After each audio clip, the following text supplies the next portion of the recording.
I'm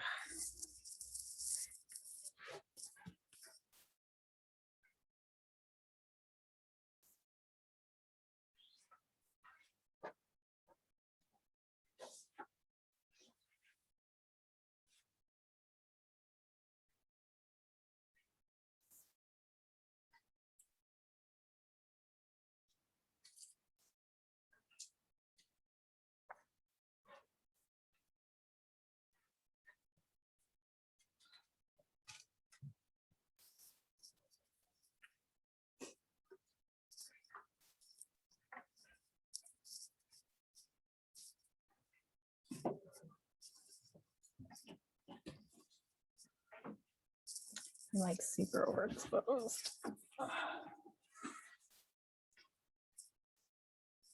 Oh, still not. Okay.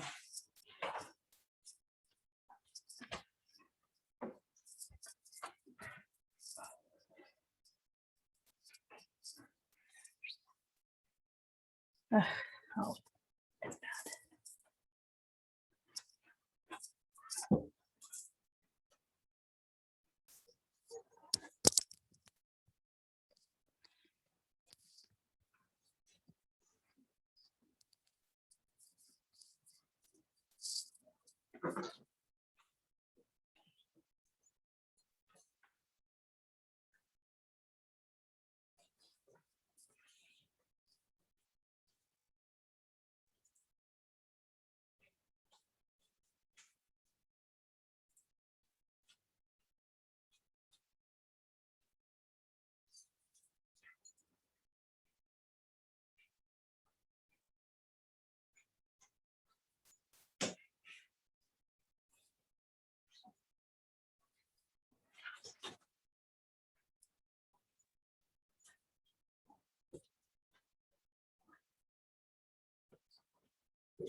Mike, can you stop?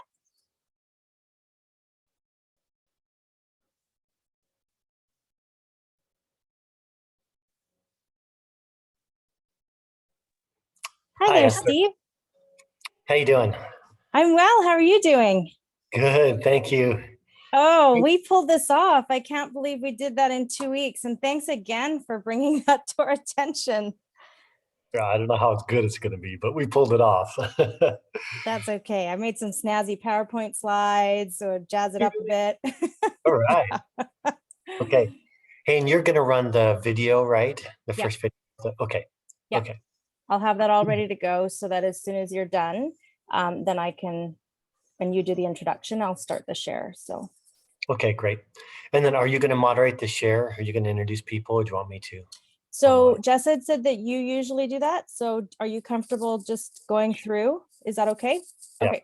You've got, you know what order they're in. And then for the Q&As, I'll, what I'm going to say is for the question and answer period, we invite you to raise your hand or put your question in the chat. We invite everyone to have their chat boxes open. Esther will moderate the questions. Steve Patty will be answering and our reader or directing questions to the various teams. Does that sound okay? Sure.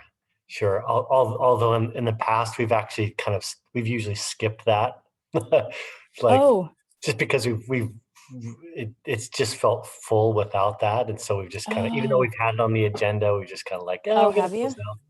Yeah. Oh, okay. I'll let you do that, but just know that Kahir's closing. So don't close before you ask him to say closing remarks. We won't at all. Yeah. Do you think you, yeah, sorry, go ahead. Yeah, I think it'd be fine to open it up for questions and then, but if there aren't any, then we can just move to the close then. Yeah, would it be good to ask with like if people are attending because they're curious to maybe get involved, would we want to frame, like if you have questions around, yeah, because that would be a good segue. If they're interested in applying, then I'll kind of have the people on this attendance list and just say, hey, let me know if you're interested in knowing more and I'll put you on our list for August. Does that sound like a good use of that time? Yeah, love that idea. Okay. Yeah, because if they're interested, then they would be good people to reach out to, right? Right. While we have them. Good. Then could you moderate the Q&A then? Yep. So I'll just change my script just now. Yep. No problem. Just run that and then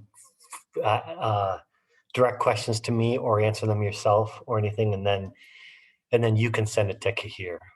Does that sound good?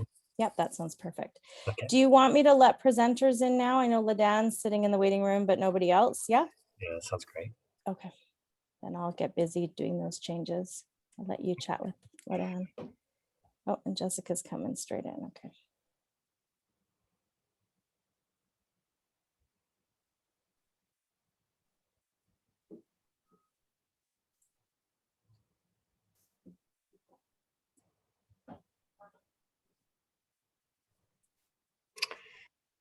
Esther, will you spotlight or will you tell people to spotlight or put on speaker view? I guess will you spotlight? Yeah, I've got the Zoom housekeeping, so I'll ask them to switch to speaker view. Yeah, if that's okay. I'll do it that way. Great. And Ladan, welcome. You're welcome to chit chat with Steve unless you want to get yourself sorted out for your presentation. Thank you so much for doing that today.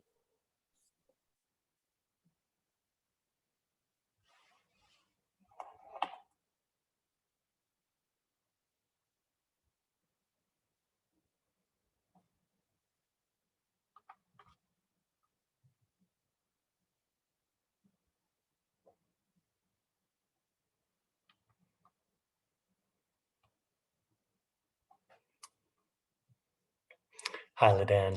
It's good to see you.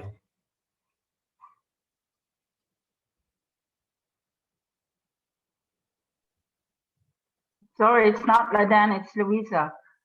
Oh, hi, Louisa. Sorry. That's okay. My not paying much attention. Do you want me to change your name for you, Ladan, or do you know how, or Susan, or do you know how to do that? Do you want me to rename you? I don't know how to do that. So yeah, but Ladan is here. Yeah, can I just, oh, she's there too. So why don't I put Ladan and Susan? Louisa. In your... Ladan and Louisa. Oh, Louisa. I don't know where I got Susan from. Maybe you look like a Susan to me. Okay, so Ladan and Louisa. Okay, so we'll have that displayed instead. That's great. Okay, I'm just going to admit our elder Who else have we got here in the waiting room that might want to come in? So admit.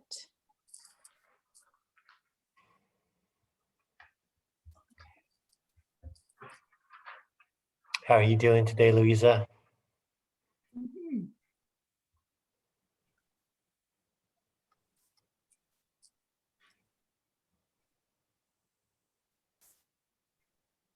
Okay. And great. Thank you, Michael, for joining us today. Oh, we got lots of people coming into the waiting room now. That's great. Jessica, thanks for joining us. Hey, Esther. Hi. Hi, good to see you. Hi, Steve. Nice Hi, to see you Jessica. again. It's good to see you too. Is there any way I can support either of you as you undertake this huge celebration virtually? Hello, it's Michael here. Can you see me? I can't see you yet, Michael. Nope. You want to fiddle with your stuff there? And Well, I've put start video, but it doesn't seem to be working. oh, okay. Do you have Zoom on your cell phone by any chance, Michael? I do. Why don't we try joining that way? And then you can just prop your phone up so we can see you. Sure, let's go to that. Okay, I'll Let's close try off this that. one. Yep, sounds great. We'll welcome you back. I'm just going to Thank- message everybody in the waiting room then.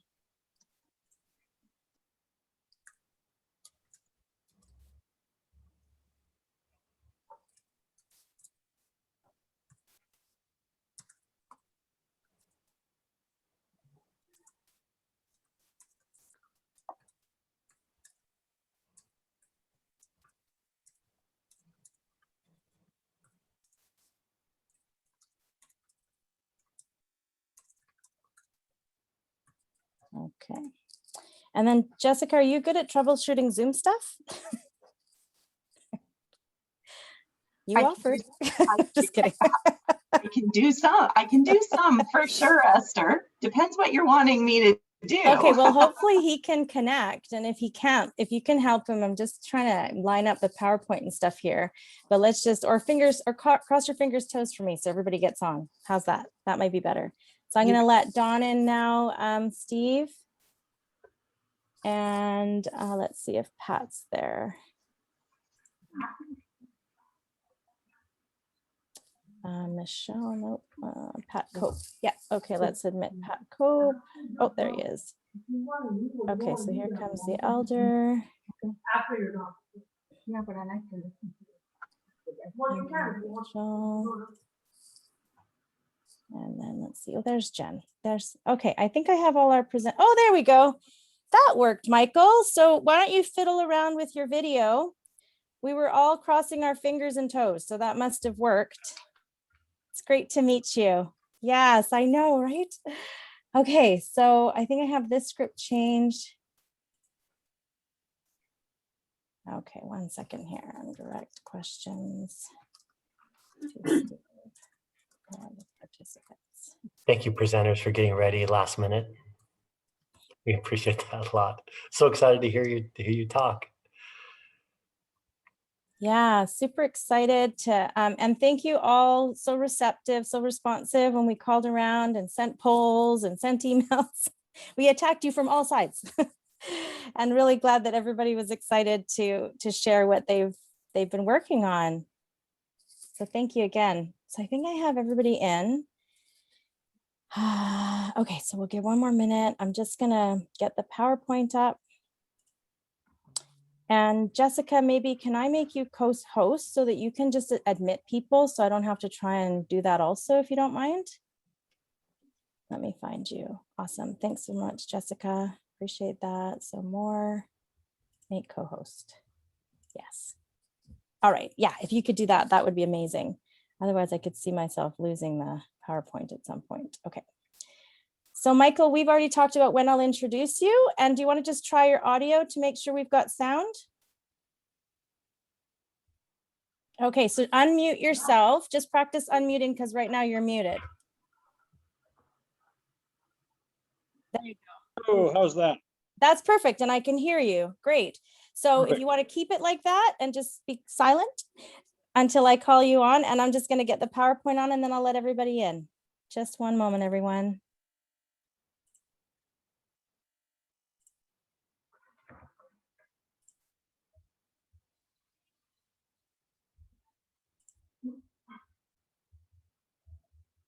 Okay, so can everybody see that full screen? Steve, can you see that full screen or no?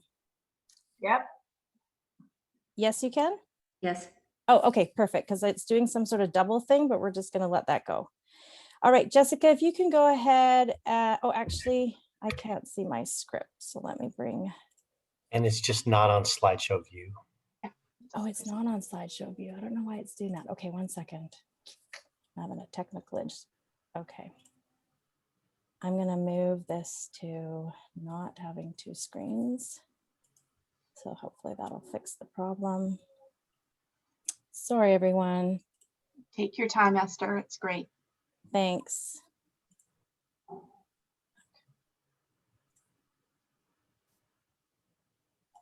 Of course, the day you want everything to work, right?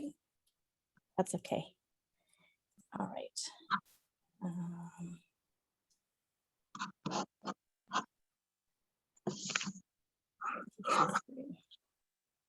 All right, that should do the trick. Let me come back to everybody here.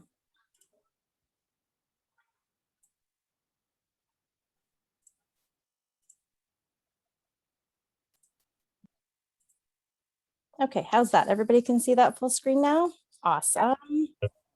Okay, so I'm just gonna have to do, is it still full screen?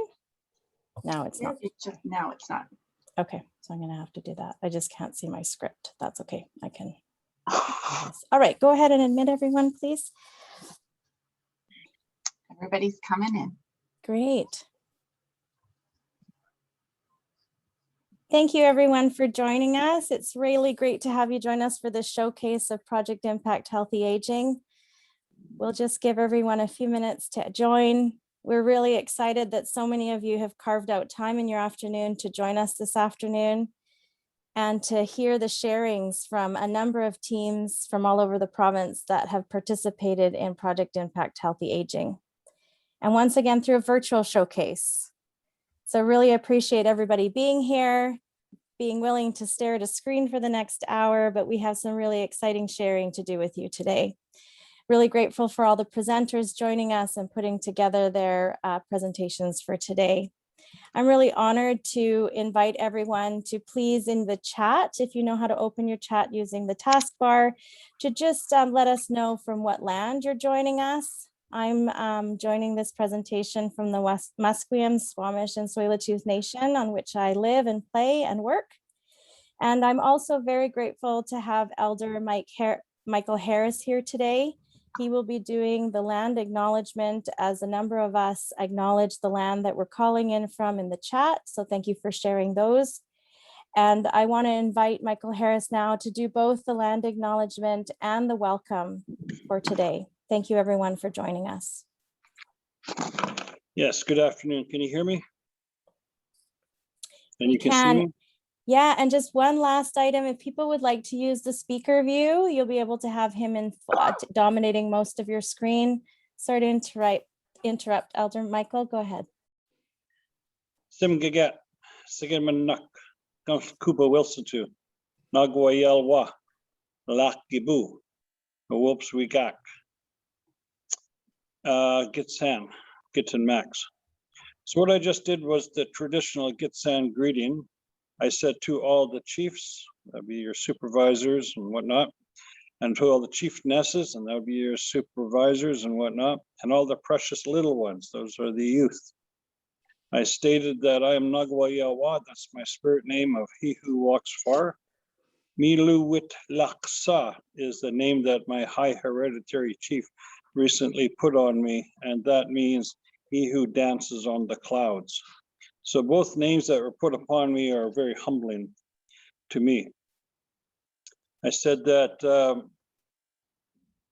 I belong to the Gitsan Nation. I belong to the Gitan Max village.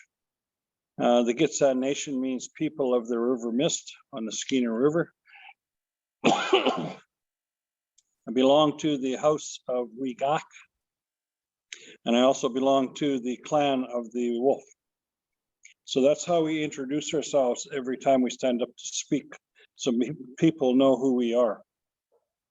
Would like everyone to be feeling welcome and safe as we join today in this Zoom meeting to move forward with Project Impact Healthy Aging Program 2021. It's a very exciting program by the sound of it. And we're praying also that it will move forward in a gentle, kind, and easy way through Creator. We give thanks to all the First Nations wherever you are. There are so many. And wherever you are, we have received permission from them, and we ask permission from them for us to live and do our work on their territory if we're not in our own home. So the federal government likes to change our names from time to time. We began being Indians because someone thought we were in India. And you know what our elders say about that? They say that they're just glad he wasn't looking for turkey. So a little humor there. And then they've changed our name around to Aboriginal, to everything. Today we're Indigenous. I'd like to state that we are all Indigenous to some country. So if you were born in Canada and you look at your parents and you're not Aboriginal, then maybe your parents came from Italy, or your grandparents came from England, or your great-grandparents came from Spain. That's where you're Indigenous from. And so we just acknowledge that. The United Way is a wonderful organization. I personally have been supporting it through my employer and other ways for many, many years. And I've also come in and done work with the United Way in different ways as an elder.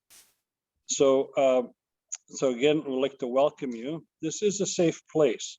So we ask Creator to guide every one of us, remembering that we have 2 ears and 1 mouth. So that means we listen twice as much as we speak. And before we speak, we make sure that we're going to say whatever we're going to in a gentle and kind way, respectfully speaking. So I would like to start also with a new beginning song. Maybe just back up a little bit. There was a woman named Billy, and Alberta Billy was her name, and she lives in Quadra Island across from Campbell River. Now, going back many years ago, she wrote a letter to one of the churches asking for the churches to acknowledge their participation in the residential schools and that kind of thing. And she was also a Christian. And so when she received an invitation for her to speak to bishops and the like, she became very nervous. And so she is about 4 foot high. And she knew that these people were highly regarded in the community. So what she did is she called upon one of her elders. And that elder happened to be Chief Dan George. So the two of them went to this meeting, and Chief Dan George spoke. And these are some of his words that he spoke that day. He said, you know, there was a time before our visitors came when we could go into the forest and we could pick one tree that was straight and true, with not that many branches to cause knotholes. And they would, through ceremony, lay this tree down, and they would then carve out a canoe. This canoe was so large it would carry many people, up to 40 people, plus all their baggage. And they would travel around and do their good works. He says, things have changed so much now that we cannot get that one tree. Now we must go into the forest and we pick 2 trees, and we lay them down in ceremony, and we join them together so that they are seamless, and they carve out a canoe, and they move forward into the future.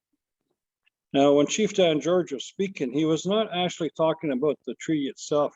He was talking about the 2 peoples, the people who came to our land to visit and the people who have been here since time immemorial. And he says, it's time for us to join together seamlessly and move forward into the future together.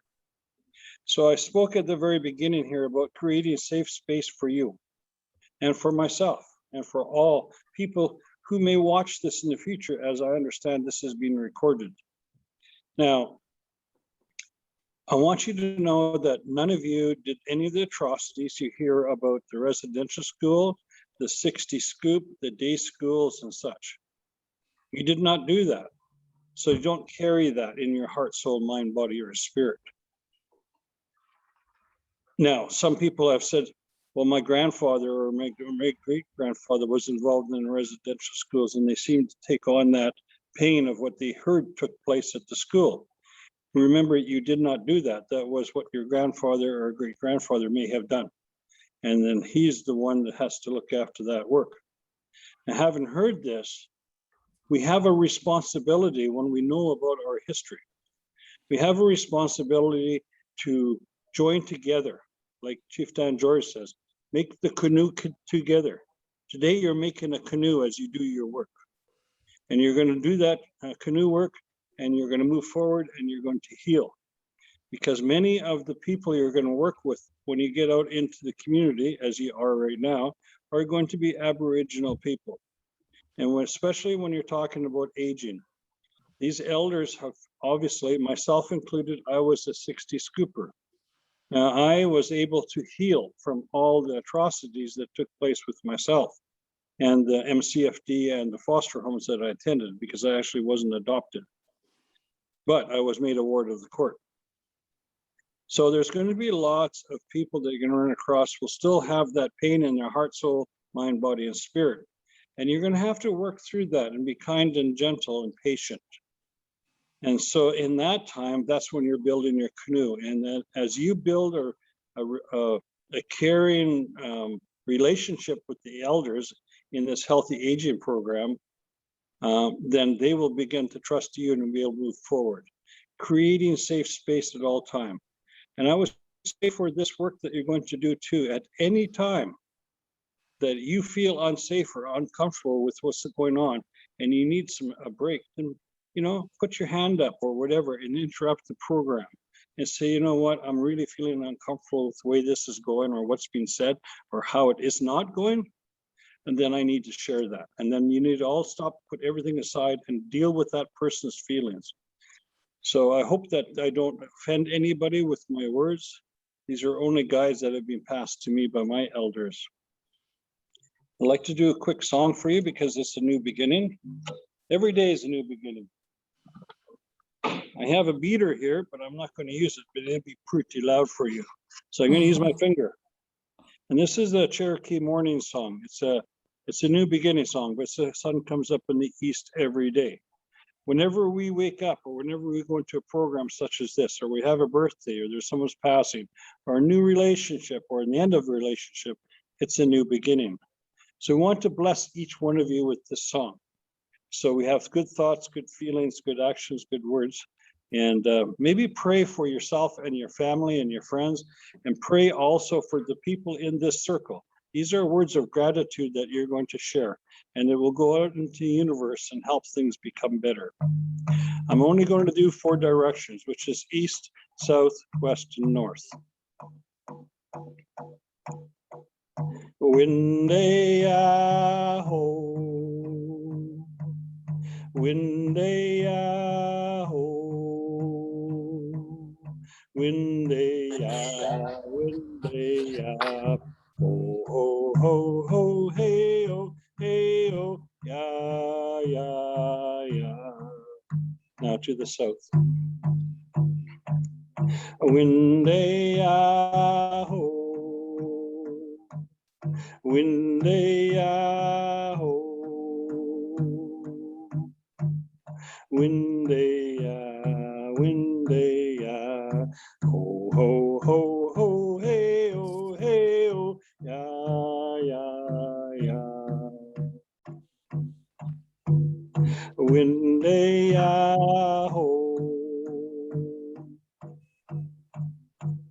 windeyaho, windeya, windeya, ho, ho, ho, ho, hey, oh, ya, ya, ya. Now finally to the north, that's the place of the elders. These are the people that you're working for, focusing your mental words, thoughts, prayers, guides, teachings, and work towards. So, windeyaho, windeyaho, windeya, windeya, ho, ho, ho, ho, hey, oh, hey, oh, yeah, yeah, yeah. Ooh. Great Creator, we just pray to you and we thank you for all things. And we praise you for your grace, your love, your patience, your understanding, your strength, your teaching, and your protection. We offer ourselves up to you in a humble way, Great Creator, and ask you to guide us and protect us. Keep us safe as we're doing this work today. We know that we're here to do work, to do good work, and we ask for your guidance in that. We ask you to remove all blocks so that we be like hollow reeds, so that your work can flow through each one of us as we do this work. We ask you to watch over our family and our friends in our absence as we gather together here in circle today to do our work. Not one above each other, not one below each other, but it's all equals in guiding and teaching and learning. Great Creator, we thank you for the food we eat and the water we drink and the loving hands that prepare the food. We thank you for today, tonight, and tomorrow. We thank you for Mother Earth, Father Sky, Grandmother Moon, Grandfather Sun, and all of creation. I'd like to bless each of you in heart, soul, mind, body, and spirit. And I'm really humbled and thankful that you give me an opportunity to step into this circle with you. My heart is very happy to see this taking place. And there's so many different programs out there, but this one is particularly important as we work towards a healthy aging program for our people. Hi, all my relations. Thank you so much, Elder Michael Harris, for joining us today. And I love that we're entering into this showcase together, keeping in mind both mind, body, as well as spirit. So thank you for joining us, and thank you for that welcome. Hey. I'd like to pass on the platform to Steve Patty. He's going to give us a little bit more information on Project Impact Healthy Aging. Just a reminder to all participants, we would love for you to keep your videos on and muted while others are speaking.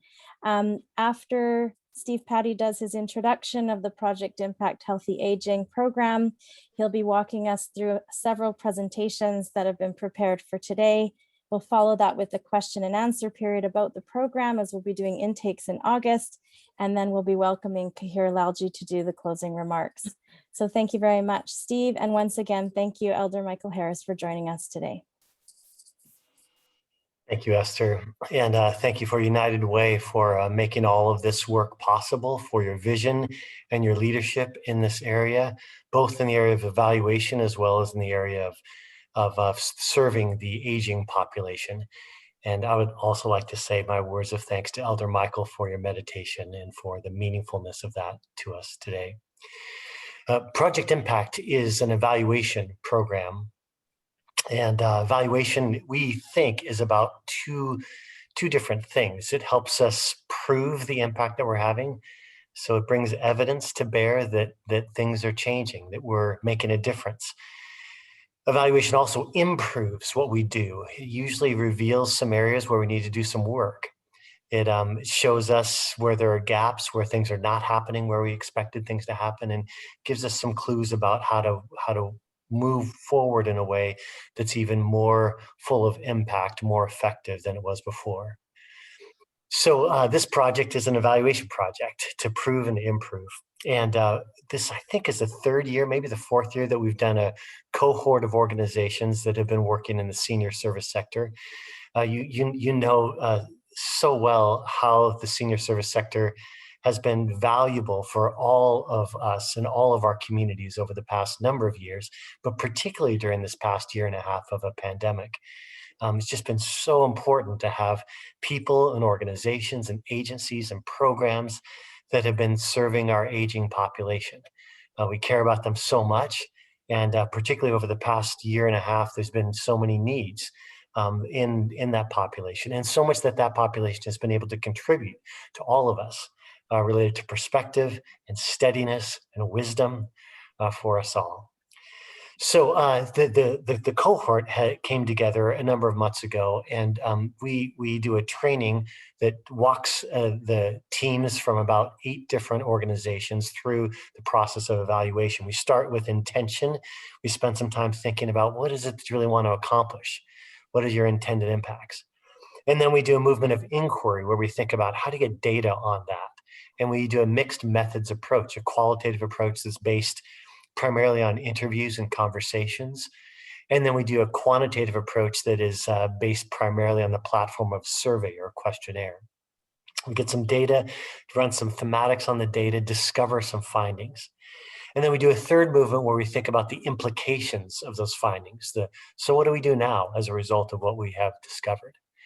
So we are about 2/3 of the way through that project. It has slowed down a little bit because we are right in the middle of a pandemic, but we wanted to give you a view into what is being discovered by these teams at this point, since right now we're focusing this week on the work and the privilege of shouldering together with seniors. So you're going to hear just brief reports from 6 of the teams that were involved in this cohort. They are not going to have much time. So teams, let me remind you, 5 minutes, maybe 4, actually maybe 4 minutes. So just give us a glimpse of what you have discovered through your data, some of the things that surprised you, that challenged you, some things that make you want to think you need to improve in some areas, and maybe something you're going to do as a result of this. So for those of you who are listening, this is just a taster of what is here. In a month or 2, maybe 3, there will actually be a publication of the findings. And we'll bring all the compendium of all the reports together and publish that. And so you'll be able to read each of these reports in full. Today, you're just going to hear a little slice of what they discovered. With that, let me invite you to listen in. And if you have questions, jot them down. We'll have a little bit of time right at the end for you to ask questions for clarification if you would like. Our first presentation is actually recorded because the presenter was unable to be with us here in person. And this is Michelle Brooker from the Sunshine Coast Seniors Planning Table, the Sunshine Coast Resource Center. So she is our first presenter. Good afternoon, everyone. My name is Michelle Brooker, and I'm representing the Sunshine Coast Seniors Planning Table at Project Impact. The planning table is hosted by the Sunshine Coast Resource Center, a not-for-profit organization that is our community's information and referral hub, and also offers a variety of social service programs. The Seniors Planning Table is a coalition of over 40 organizations who are all providing services to older adults on the Sunshine Coast, including all 5 local governments. Our member organizations are represented by over 100 individuals, and we meet about 3 to 4 times a year. And of course, right now, we are in the process of creating an integrated evaluation model with Project Impact Healthy Aging. And today, I'm really excited to be able to tell you a little bit about this journey.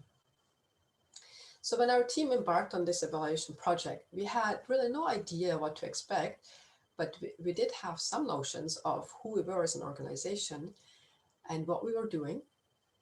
And we were also pretty sure about the scope of change we had been able to make in the community.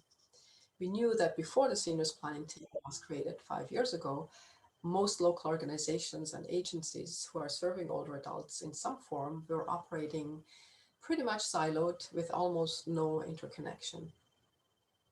So we knew all that. But when we sat down to hold our carefully designed interviews with our members, we realized very soon that some of our assumptions, while largely correct, had in many cases barely scratched the surface. We were very surprised and actually blown away at the things we learned from some of our members.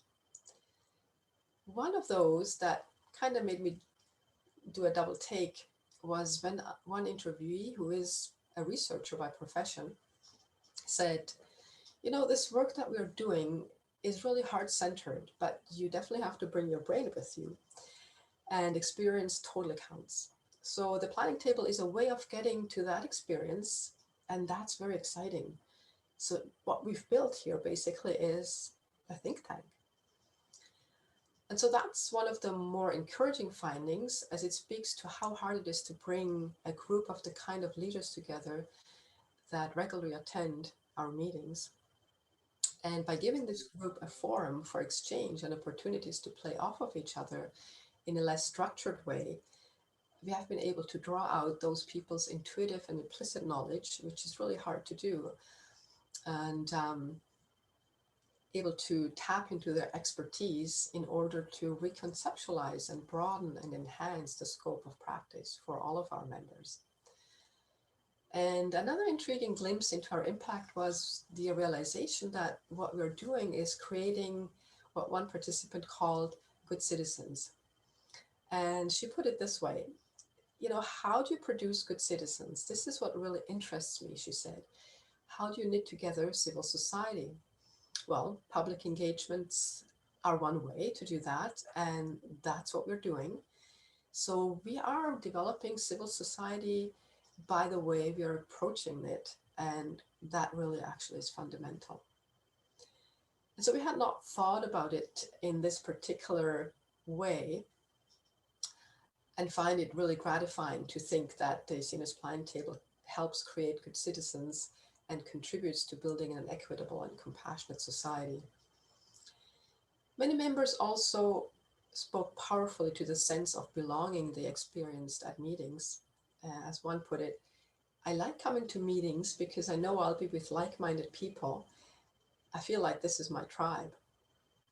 And several others mentioned a renewed sense of purpose through and pride in the achievements of the group. They also told us that they find the dialogue with people who work in the same sector energizing, and to feel that energy in the room, to see people who are enthusiastic about what they're doing, creates a ripple effect for them in their lives. And among the things that we're discovering are also some unexpected gaps and missing links that we may have otherwise not become aware of.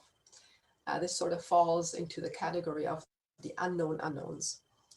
One of the issues that we are coming to understand is that while we may have a means to measure and define the impact we have on our member organizations, we may be less sure about how that impact trickles down to the population we ultimately all serve and the older adults in our community.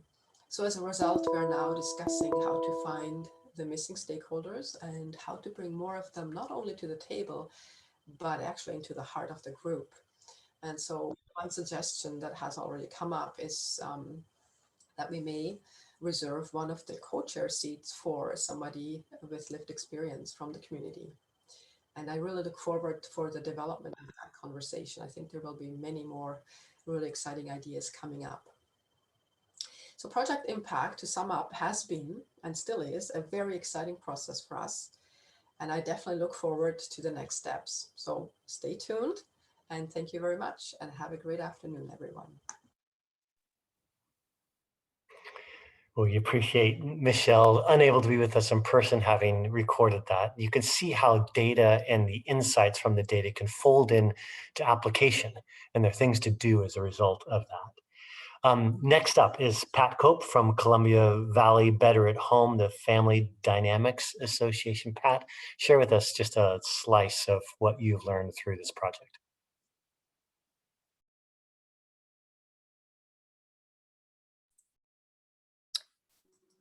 Sorry, I was muted there. Sorry about that. Thanks so much, Steve. We're really excited and we sincerely appreciate the opportunity that we've got to share with you some of our experiences about Project Impact. I'm speaking today on behalf of Jennifer Lindell, who is the Better at Home coordinator, and Purnima Gosavi, our director of program management, and myself, the ED of Family Dynamics. Family Dynamics delivers a broad range of services to the residents living in the Columbia Valley and the East Kootenay. Just like probably everybody there or everybody here, however we want to say it, we've been and continue to be extremely pressured with time. This past year and a half has been one we couldn't have possibly imagined. Not in our wildest dreams. It's been so challenging for all of us at this point to dedicate the time needed to participate. Unbelievably difficult. But having said that, we're finding that the time spent doing this is a significant value to us. We're gaining insight towards working in a best practice model. So much so that we're considering incorporating Project Impact methodology across the services that we deliver in the agency. And we have such a diversity of services, it's going to be no small feat for us, but we're wrapping our heads around this challenge. We found that working with seniors is a humbling experience, though. Throughout this process, we continue to be challenged to reconsider our assumptions and beliefs, and it's been deep and thought-provoking work for us. We're encouraged to continue this process in several ways because seniors are ready to engage. They want to share their core beliefs and life experiences. And we found that seniors have a genuine desire to improve their quality of life. Seniors have stated that they trust the accuracy of the information being provided. And they've also said that it gives them confidence to know that the program's there and they can call on it whenever they need to. One of the most surprising discoveries was about our belief that as people age, they become more needy and more dependent. They're less able to manage themselves and become disengaged sometimes from their community. Society stereotypes, in fact, old age as being like a second childhood or a second childhood. However, through working with Project Impact, we've discovered that seniors are full of wisdom, they're valuable, and they are resourceful community members. Seniors have told us that they want to live a dignified, active life, engaged in their community, engaged in the world around them, and independent as they define it. There is no doubt that these findings certainly stretched us to reconsider our assumptions. We've assumed that seniors need to be taken care of and that they would access the basket of services in this program for the remainder of their lifetime. However, what we discovered was something much different. Most of the seniors want these services on a temporary basis, only until they've gained back their independence. They continue to express this innate desire and emphasize their right to make life choices. Seniors expect and want to pay for services. They see our support as a hand up, not a handout. We've learned from our findings that seniors have a strong need to be self-dependent and a profound desire to make their own choices. Accordingly, to ensure seniors are treated with dignity and respect, our Better at Home program must address these needs and desires. It's our intention to engage in advocacy, to educate family, friends, community, stakeholders. And we're going to do this through various means, including presentations with role-playing vignettes. We're quite excited about this, actually. The services provided to the seniors will be senior identified. That's really important. Based upon their request and not driven by referral agencies or family members. We're shifting our methods by establishing specific ground rules during the intake, by acknowledging and welcoming everybody that's present, and ensuring that everyone clearly understands that the outcomes of these discussions and meetings are ultimately the senior's choice. As a result of Project Impact, it is our humble intention to continue to serve seniors based upon their choices. Thank you, everyone. Wow, Pat, that is just really good to hear. Profound insights and just amazingly significant findings. Thank you so much for sharing that. Can't wait for that to be published. Thank you also for your cheery yellow cabinets in the background. That is encouraging to us all today. Next is Ladan Zarai from the North Coast Immigrant and Multicultural Services Society. Ladan, will you share with us, please? Hello, my name is Louisa Sanchez. I'm the president for Immigrant and Multicultural Services Society. Ladan is here with us, but she decided that she wanted me to say something. She's the coordinator, but this time she said that she wanted me to do this. Anyway, I've been actively involved in our community, and to be honest, I volunteer my time in our community as sitting on the hospice board, and the coordinator for Community Response Network, Better at Home Services, Cane Island Poverty, and the core. I also am a school trustee. What's really happening here, like you said, just a little bit about ourselves, because our mission is really to build an integrated socially cohesive society by building bridges and promoting intercultural understanding. We're fostering citizenship, civic pride, and respect for democratic values grounded in the region's history, and promoting equal opportunities for individuals of all ages, and assist in the coordination and delivery of multicultural events. Whoops, something went wrong. Sorry, can you hear me? Something went wrong here. Sorry. Yes, we can still hear you. Yes, you're coming through loud and clear. Okay. All right. Just a minute. She's just going to fix this first. Okay, I'm back. Okay, sorry, I'm not that computer That's literate. okay. You're fine. It's coming through clearly. Okay. In terms of our interviews, we are still in the process of getting there, or getting these interviews done. Unfortunately, I've made appointments to have interviews with some of our clients, but they don't show up. I believe transportation could be a factor, but also the clients don't really have the interest in doing these interviews. To add to this process, our clients, I guess the COVID has been a problem as clients are reluctant to do one-on-one. We are located in a low-income area with high needs neighborhood with many social problems and as well as mental illnesses. Many have barriers such as addiction, poverty, survivors of abuse, and some also from the residential school. Unemployment and all other related issues. Isolation due to COVID has been exacerbated by many of these. So far, we will try our best to get at least 10 interviews. As a matter of fact, I have one as I leave from here. And what we'll do, we'll transcribe them and continue on our next step. However, oftentimes, even talking with them as they come to pick up our food, oftentimes clients do have good suggestions for improving, adding or deleting an aspect of the program. And we are looking forward to learning them and implementing any and all these improvements.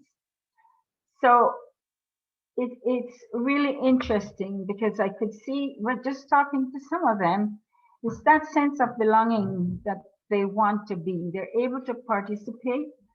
And even some have said, you know, they're willing to volunteer, which is really great. And there are two that are looking forward to volunteer in the next step. And because of COVID, what has happened, we have, we couldn't continue with the program because we're not allowed to have many people in our office.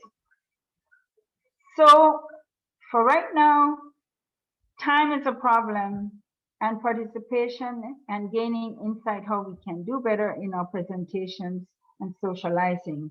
I think that's one of the big things. And for right now, like I said, the time we're planning for our WIAD, World Abuse Elder Awareness Week, and we've been planning getting things going to three of the elderly apartments so that we've been planning and having a whole lot of bags that we have, putting in little stuff in there so that we can give it to them, because we cannot have our yearly celebration that we would have. And so things like that has been not very good for us. However, we are persevering. We're not going to give up because I think we really want to continue doing these type of things. And what we're looking for more community resources and services. Since we've been part of this program, we have learned quite a bit, and actually the clients are quite committed. And I think the big one right now is socializing. People are in their homes. They can't get out. Transportation is a problem.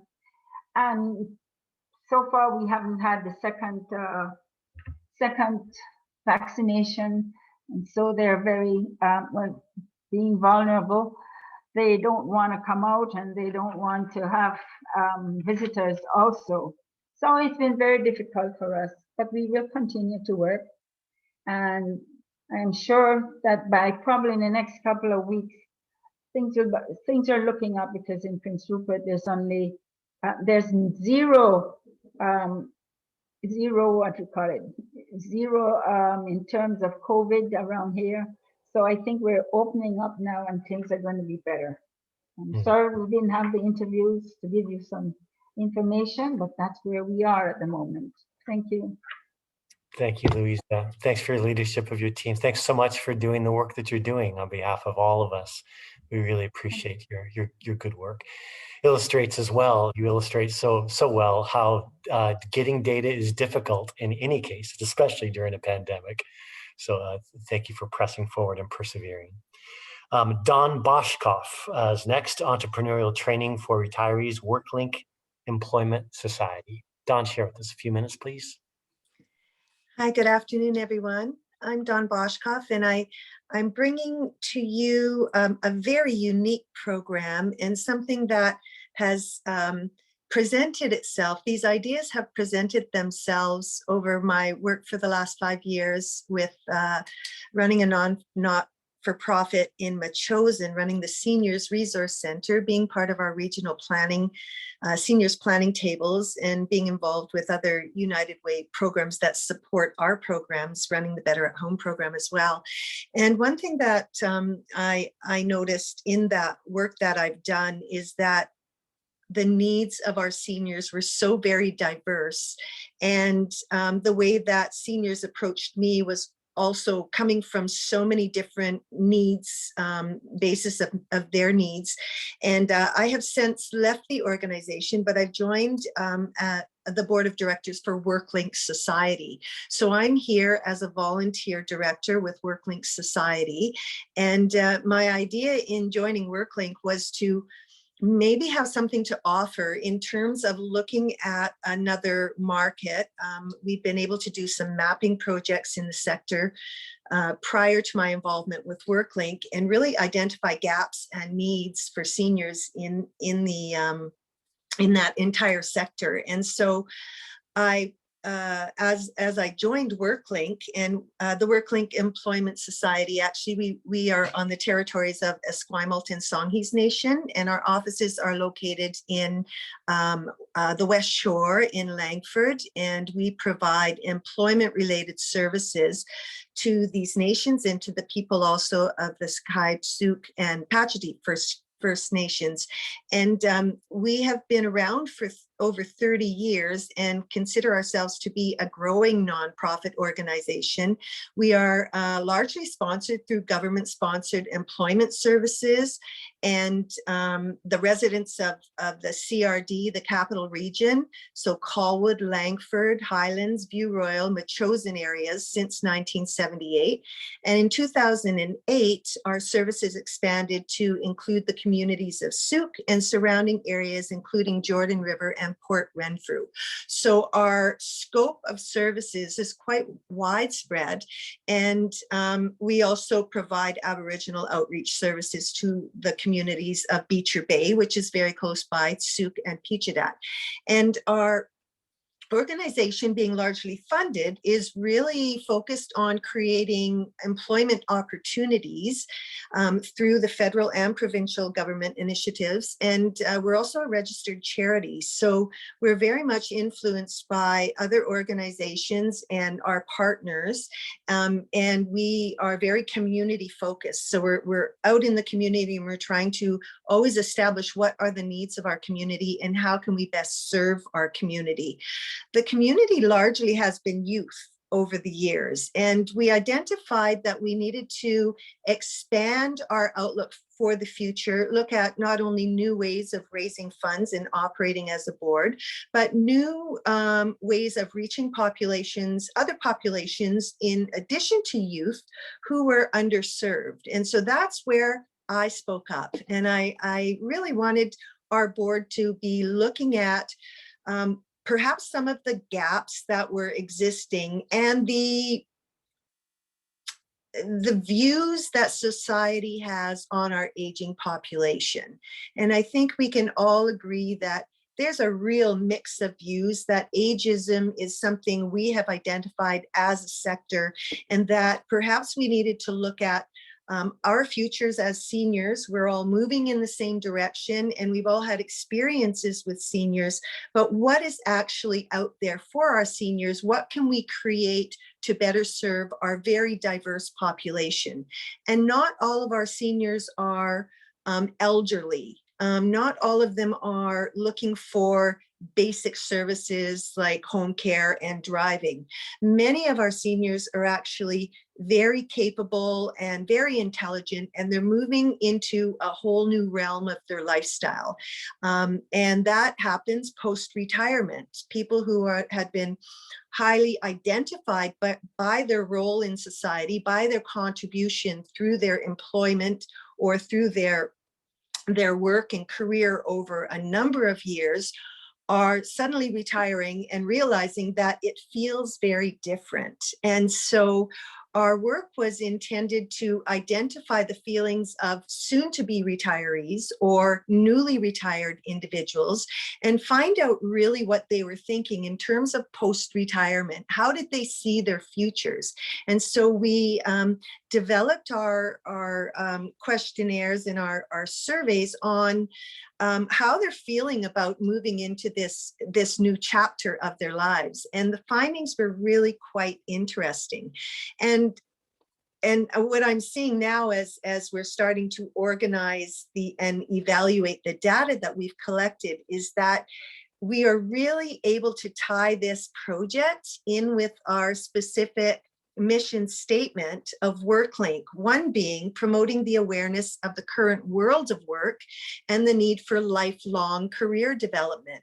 So many people who are retiring actually aren't quite ready for it. They feel, their identity is being threatened. How they've contributed in the past is they're very unsure of what the future looks like and of their opportunities. And so some of these individuals are considering following through on a lifelong dream of maybe turning a talent or a skill into a post-retirement business. And so we're looking at the opportunities for post-retirement training for entrepreneurs, which is something very unique. No one else is looking at that aspect for retiring individuals.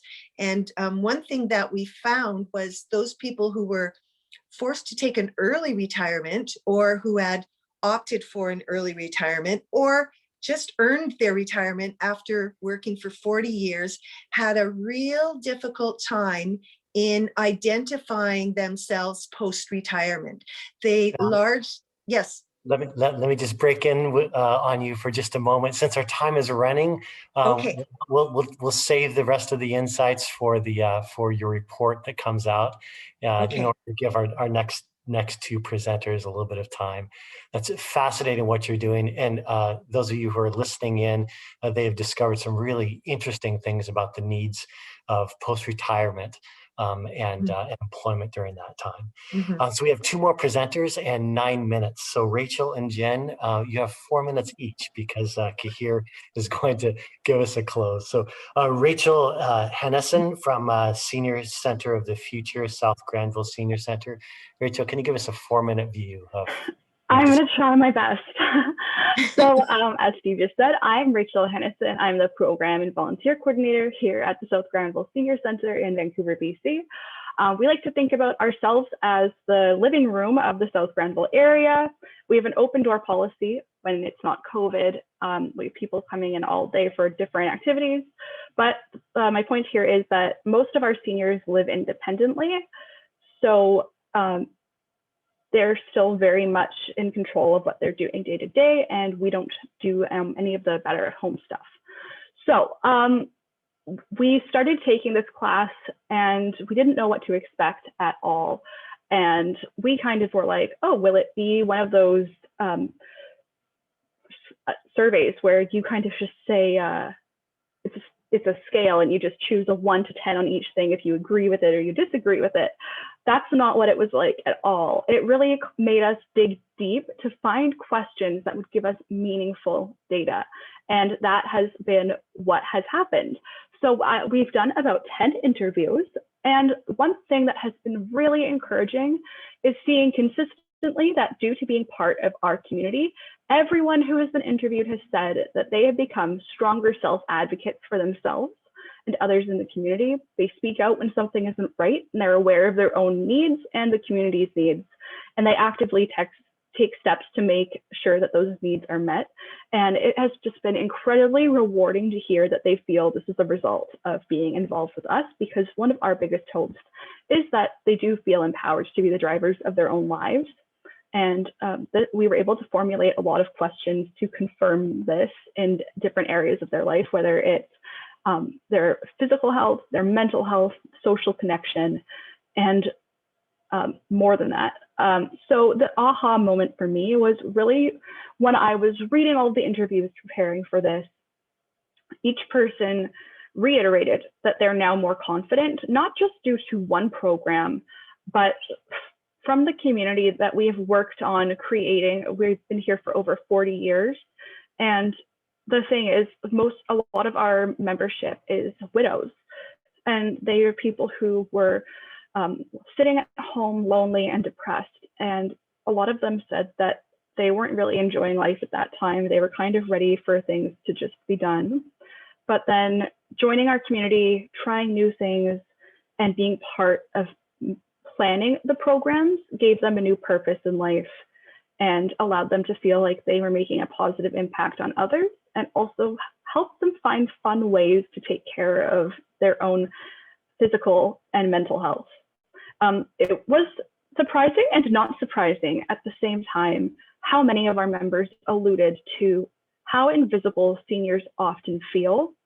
And to know that they feel seen at our community, for me, was just the moment where I was like, oh, it's working. Like everything that we've done, all of the hard work we've put in is really worth it. And that's something that has really been missing during COVID, is having them, having their voices be heard every day. And I'm really looking forward to having that brought back. I just wanted to say that these findings have been so insightful, and the thing that I will take most away from this is how amazing it is that our center is run almost completely by the seniors. They volunteer to do the reception. They're on all of our committees. And during COVID, they've all said that that's what they've missed the most, is really being involved in that community and having a say on what they do every day instead of just being stuck in their homes.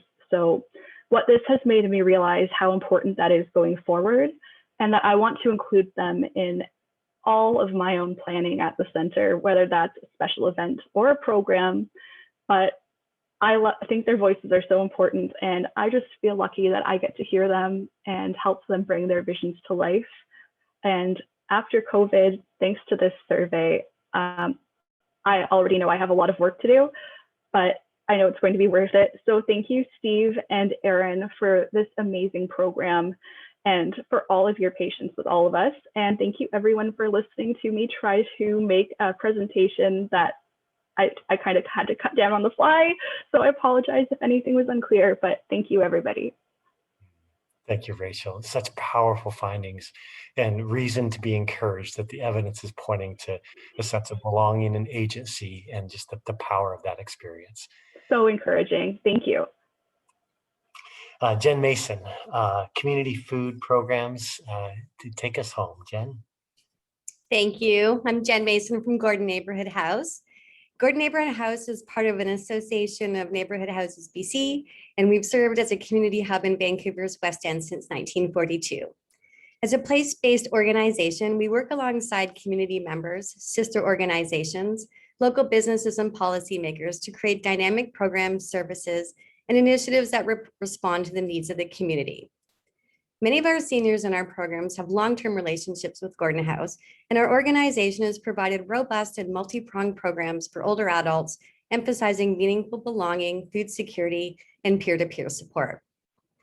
In April, we conducted over 20 interviews with seniors in the West End for the purpose of gaining insight into the impact of with our members. And the feedback we received captured comments over the last year during the closure and prior to when our programs and house were open to the public. We defined our impacts based on the change we aim to see as a result of our work in a focus with 4 key indicators. Seniors lead healthy active lives. Seniors take joy in nutritious, high quality food. Seniors are socially connected to their community, and seniors are leaders in their community. From the interviews, we were most encouraged to learn that seniors felt a sense of belonging through the relationship with Gordon House, and they look forward to attending and participating in our programs. We heard stories of how friendships were fostered through connections made attending our programs, how much they feel a sense of community, getting to know people and seeing familiar faces. The social connections made at our weekly community lunches was most notable to attendees, and since our closure last March, those relationships have been deeply missed. From our interviews, we heard Gordon House is a very important part of my life and for many others in the West End, especially those who live by themselves. We also heard, it's my experience, as soon as you walk into Gordon House, you feel the love, and that's something that can't be fabricated and really comes through in the heart and spirit of the people that are there. We were also encouraged to learn that the weekly meal delivery program has benefited seniors in the West End over the last year, while the impact of COVID-19 has seen reduced options for subsidized food programs, including the weekly food hub and pay what you can community lunches served at Gordon House. Not only did we hear from our participants that they'd enjoyed trying different ingredients, flavors, and cuisines, but also for some, the meal program helped them eat healthier, and they would otherwise not be able to afford that financially. From the interviews, we heard that the meal program has helped me eat healthy, and having these meals delivered helps me financially. One of the most surprising discoveries from our interviews was regarding our food programs. What we did not anticipate discovering was that through our lunches, meal program, and new online cooking class, seniors appreciated the opportunity to expand their culinary knowledge and now enjoy cooking and eating vegetarian dishes. We heard, I have never been a fan of vegetarian food, but with cooking programs and lunches from Gordon House, I enjoy cooking and eating vegetarian meals at least twice a week. We also heard that I've expanded my culinary knowledge, especially with vegetarian meals, learned what protein is, and it doesn't always have to be meat. Our homemade meal programs, prepared for the weekly community lunches and meal delivery have received positive feedback on their variety, fresh ingredients, delicious flavors, and taste. What challenged our assumptions was while seniors value the care and attention we dedicate to preparing our lunches and meals, they were not empowered to change their personal eating habits, and nor did these programs help educate on the benefits of eating nutritious meals. We heard, I'm happy to get the meals delivered, but have not paid too much attention on the nutritional value of the food. We also heard they've not transformed my eating habits. I'm not able to cook, so I depend on these meals. From these interviews, we've learned that our community lunches and meal programs have not had an impact changing seniors' eating habits, and that there's an opportunity to enhance these programs to incorporate educational components. And while we learned these programs did not inspire seniors to change their eating habits, interviews confirm that our online cooking class did actually provide information about adapting nutritious and well-balanced diet. The social setting for the cooking class creates a fun experience where seniors are introduced to spices, vegetables, meat alternatives, and styles of cooking through an online experience and where they can ask questions and learn more about food. From the interviews, we heard that I'm learning to cook with completely different food and using spices, and I really like that. We also heard you get stuck in a rut, and doing the cooking classes and making it together is a lot of fun. Our cooking class has made such an impact building seniors' knowledge and empowering them to expand their meal planning that we're keen to create more programs and activities where we can provide information and resources offered in a fun and social setting. When we resume our community lunches, we would look at including nutritional details with the menu cards, creating fact sheets on the ingredients prepared with our menu, and to even do monthly cooking workshops that feature recipes and with local seasonal ingredients.